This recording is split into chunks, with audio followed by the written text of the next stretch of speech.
everybody, Nerdigans. This is the one and only Packer Girl 89 of Nerdigans Inc. And today's Manga Nerdigan live reaction video is going to be for Jujutsu Kaisen chapter 237. But before I get into this recap and live reaction, let me just remind you to hit that like, share, and subscribe buttons. And because, of course, this channel, let alone this video, are not sponsored, if you love what we're doing and want to help keep this operation alive and kicking so we can keep bringing you more anime and manga content, whether it be news, analysis, or live reactions like this one, feel free to hit up our Cash App and PayPal. Links are in the description box below. So, oh my god. Okay, first off, I do want to mention this because I didn't mention it last week, but for weeks now, and hell, even my live stream, I said it.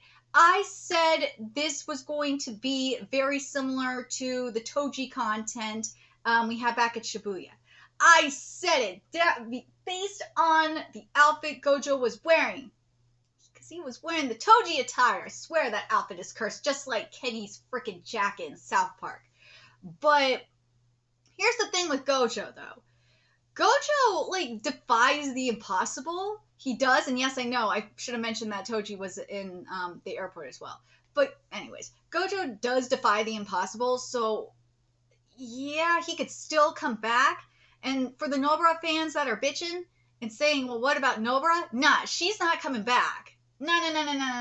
This is not like Power and Chainsaw Man, where, you know, Power could still, and I think she is going to come back eventually. Nah, it's nothing like that. Nobara is the Aki of Jujutsu Kaisen, where they're not coming back. As much as I would love Aki to come back, Nobara's not coming back. Nah, she gone, period. But anyways, we're getting to some Kashimo content. I'm so excited because I love Kashimo. He's my boy. And it's going to be interesting to see, because remember that promise that was made between Kashimo and Hikari? Oh, I'm really excited. Really excited to see if Hikari going to step the fuck in too.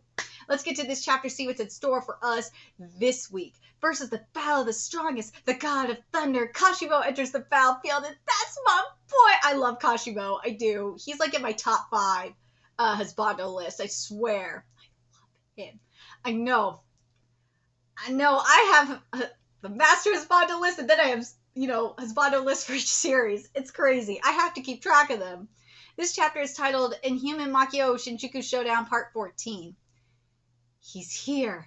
He leaped 203 meters above the ground, further ascending Kashimo. A figure appears on the enormous block of ice. Of course, Inohoshi Arame appears. Yeah. Nah, Arame, this ain't happening. Yeah. I knew Hikari was going to come from above. I made a promise. I regret to say I can't let you leave like that. You don't know everything. Bitch, you don't know everything! Hikari's domain expansion is broken as fuck.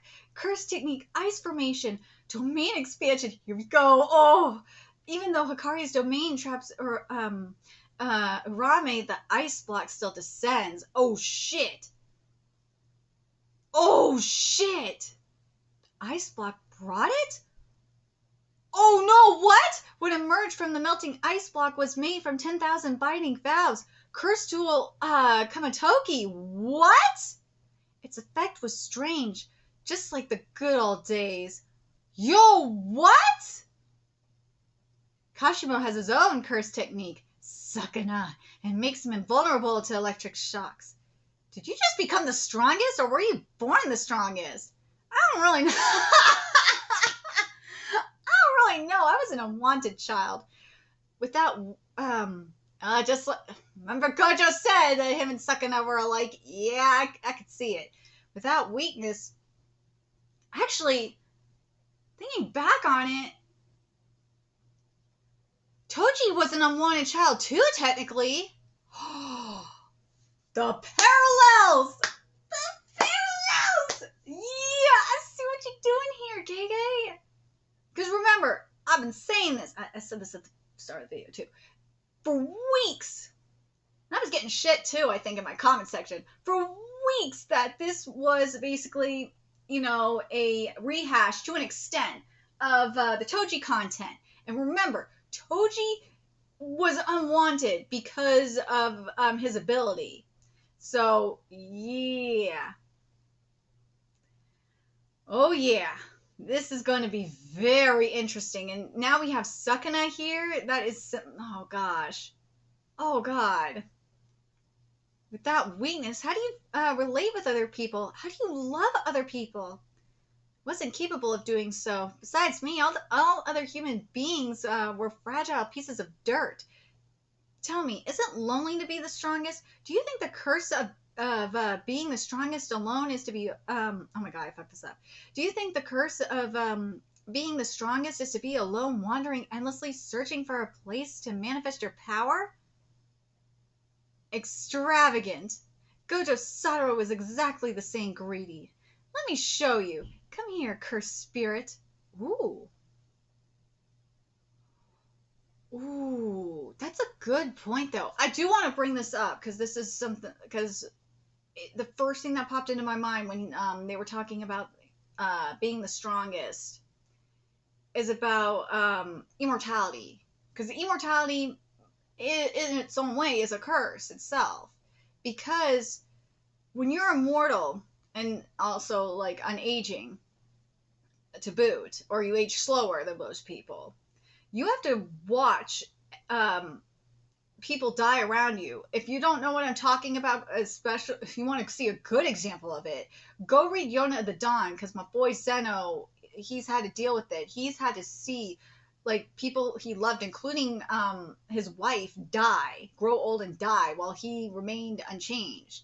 So yes, strength, being the strongest, yeah, it's a lonely thing. I mean, look at what we've seen in Hajime no Ippo. Yeah. Oh god, that's another thing that is just. Of course, I'm gonna think of Hajime no Ippo with this. But yeah, go. By the way, go read Hajime no Ippo. It is an incredible manga. Curse technique, oh my god, I can't read right now because I'm just like, oh, curse technique, Genju, Kosaku, there we go. Kashimo, my boy, the fight is looking good. Yeah, oh my god, I have to say this because I had to like torture myself and watch Castlevania Nocturne via live stream. Oh my god, it's so nice to see fluid combat art. Holy shit, that was torture. Oh my god, don't, oh. It's tortured. If you're a fan, oh god, I'm not gonna get into it now. No, I want to focus on the good shit. I need this right now. After being traumatized by that, I need this. Ooh, my boy's punching him in the face. Woo! Kashimo! That was loud. Genju Kosaku lets Kashimo turn into any phenomena by using his cursed energy. Doing so transforms his body, and oh my god, it looks so good. It's not gonna look good in the anime. I know mofos are gonna tell me that, oh, it will, Mappa will do it. No, it's not gonna look good in the anime. It won't. Good luck. It's not going to look good in the anime. I'm really pissed at I'm pissed at what Mappa did to my boy Toji. Oh, I hate what they did to him. My boy deserved better. His bottom deserved better. But woo, look at my boy. Kashimo! People are hating on my boy. It enhances his agility with the activation of electric pulses in his brain. The sound waves are synchronized with the vibration frequency of the material. The electromagnetic waves vaporize everything that comes through. Kashimo's body, capable of doing this, has transcended further beyond the limitations of humans. After the technique concludes, Kashimo's body begins to disintegrate. Oh no! No! The body can recover without using the reverse curse technique, but can only be done once. This time, it was intentionally stopped. Oh shit! The transformation of the reincarnation has been restarted. Whoa, what? His true form manifests. Dude, I've been saying it. This is like freaking Shibuya. This is, especially again with Toji. Remember, Toji was a puppet of Carnage, and he was being controlled. Granted, he hijacked someone else. Well, yeah, he ended up hijacking someone else's soul. But, ooh. But this raises a good question, though. if and this is probably why Sukuna left Itadori's body. If he was still in Itadori's body, would he be able to do this? I don't think so. I don't think he would because of Itadori's constitution. I just don't think he would be able to do it. Not like this. Granted, he could. To an extent, maybe he could.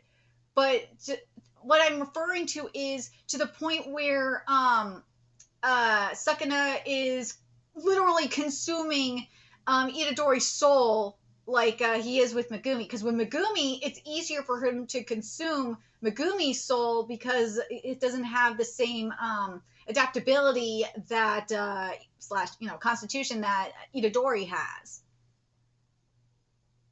That would make a lot of sense. I'm very curious what you guys think in regards to that, because I know we've seen Sukuna's true form before, but I feel like here, in this case, I feel like it's similar to what we saw with Toji. Remember, Toji ultimately consumed the vessel he was in, consumed that soul. Yeah, I think Megumi is going to die. I think Sukuna is going to basically consume Megumi's soul. I think he's done. I think this is, in all honesty, I think this is very much an Aki situation. Because remember in Chainsaw, if you haven't read Chainsaw Man, what the fuck's wrong with you? Because remember, when Aki died, he, prior to Aki dying, he was transformed into a gun fiend. And I feel like this is kind of the same thing here. That kind of thing. Yeah, in all honesty, yeah, that's gotta, I don't think Megumi's gotta be dead. Or, again, if this was Itadori, I wouldn't be saying this if this was Itadori. No way. Because Itadori's body can handle it because the way Kamo, because remember, he is the son of Kamo technically, so yeah, he's able to handle Sukuna like that and not have his soul destroyed. But with Megumi doesn't, even though he has Toji's blood up in him, his body not that strong. Nah. And you have his soul shattered as well. I think Megumi is gone. I do. I honestly do think Megumi is gone. I said that this was probably, I think I even said in my live stream that this was probably going to happen. If we were not going to get a Nanatsu no Taizai Demon King scenario, which I really, really fucking wanted, and I still want it, but if we were not going to get it, then this was going to be like what we saw with Toji, and Megumi's going to die. Hell, we might see Megumi similar to Toji, like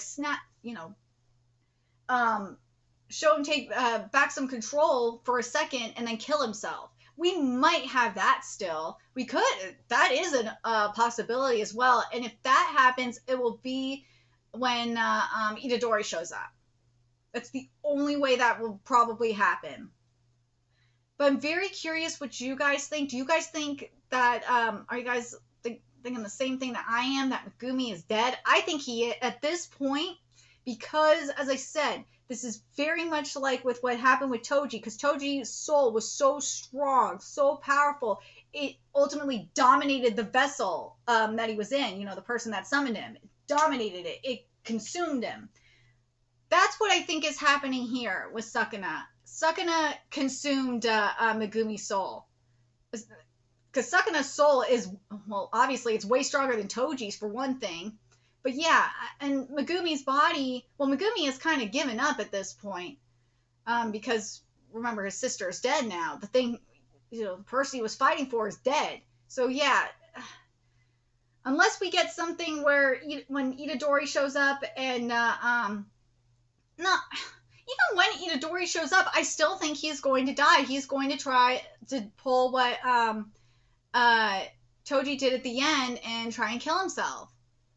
I really do. I think Megumi is gone. I don't think Megumi is not coming back. There is no way. There is no way Megumi is coming back. I just don't see it. There's no way in hell Megumi is coming back from this. None.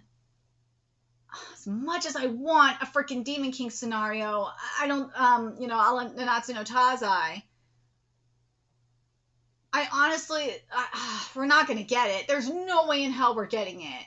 Nah, I honestly think Megumi is gone. He's too far gone.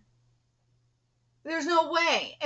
If Gege surprises me and Megumi does come back, it will be, or if we do get a Demon King scenario, yeah, okay.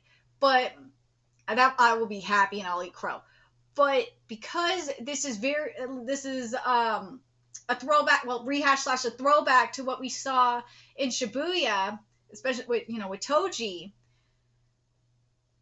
I honestly think that Megumi might come back for a moment, like Toji did, when Itadori shows up, and then then shoot himself in the head or something, or try and kill himself some other way. That's what he'll try to do. There's no way he's coming back. And then if he does manage to do it, gain some control and have like Maharaga or one of his cursed spirits kill him, then Sukuna will probably go. My guess is he'll go back into Itadori's body. That's my guess. But I'm curious what you guys think about this. And also, I love Kashima's power. Kashima's power is amazing. But yeah, that's my line of thinking. But let me know your thoughts in the comment section below. And remember to like, comment, share, and subscribe to Nerdigans Inc. Love what we're doing and want to help keep this operation alive and kicking so we can keep bringing you more Jujutsu Kaisen content. A few ways you can do that. Donate to our Cash App, PayPal, Patreon, purchase something off our Amazon wishlist. All that's in the description box below. Also, make sure you follow us on Twitter, Twitch, Discord, friend us on PlayStation Network. That is in the description box below as well. Till next time, Nerdigans, I will be seeing you later. Bye.